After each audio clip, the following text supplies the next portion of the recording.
एबेकार मुख्य खबर धरा पड़ा फैमिली लुटेरा ग्यांग सामिल अच्छा माँ झील एवं पुओ और बहु। उत्तर प्रदेश संबल रे फॉर्च्यूनर गाड़ी रे आसी लोकों सुना चेन लुटुथिबा एक फैमिली ग्यांग धरा पड़िछंती। गत किछि दिन हेब सुना चेन लुट घटना क्रमागत भाव सामना को आसबार लागिथिला, किंतु जहाकु नै पुलिस तत्परक देखाई एक स्वतंत्र टीम गठन कर तदंत आरंभ करिथिला।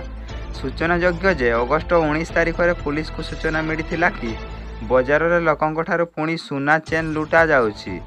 एही चेन लुटिबा पर लुटेरा एक फॉर्च्यूनर कार रे बसी घटनास्थल चंपड़ मारुथिबा लोके अभियोग करथिले।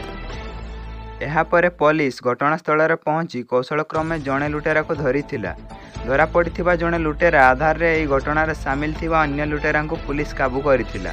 गिरफ पर 4 जण लुटेरा ठारू अलंकार समेत विपुल टंका और लुट पाई जाउथिबा फॉर्च्यूनर गाड़ी को पुलिस जबत करिथिला एवं प्राथमिक तदंतर जना पड़ी कि पुलिस हाथ में धरा पड़िथिबा समस्त लुटेरा गोटे परिवार सदस्य अटंती। एमाने हेले माँ झील पुओ और बहु। गिरफ लुटेरा को यही लुट घटना विषय परिवार ग्यांग रे सामिल थिबा युवक महत कहिथिले जे से मो स्त्री मनीषा माँ विमलेश और भौणी ममता सहित मिसी बजार में बुलुथिबा लोकों सुना चेन लुट करिथांती।